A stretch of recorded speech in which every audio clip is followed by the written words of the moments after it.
அனைத்து உறவுகளுக்கும் எனது இனிய காலை வணக்கத்தை தெரிவித்துக் கொள்கிறேன். உங்களிடத்தில் ஒரு சிறு ஜோதிட குறிப்பை பகிர்ந்து கொள்ள வருகிறேன். ஒரு ஜாதகத்தில் பாதகாதிபதி தசை நடந்தால் பாதகத்தை செய்யும் என நாம் சில பேர் பயந்து கொண்டிருக்கின்றோம். பாதகாதி திசை என்பது பாதகத்தை செய்யாது, தொழிலில் பாதிப்பு ஏற்படுத்தாது, மரணத்தை ஏற்படுத்தாது, பயப்பட வேண்டிய அவசியமும் கிடையாது.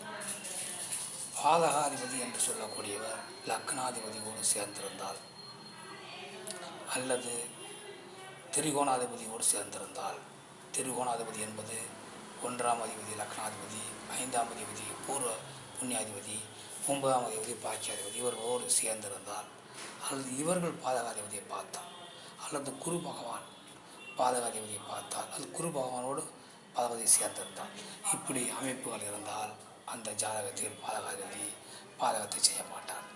அது மட்டுமல்லாமல் பாதகாதிபதி வக்கரமாக இருந்தாலும் பாதக செயல்களை செய்ய மாட்டார்.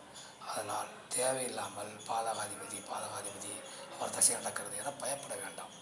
எந்த பயப்பட தேவையில்லை. மற்றவற்றை நாம் அடுத்த வீடியோ காண்போம். நன்றி, வணக்கம்.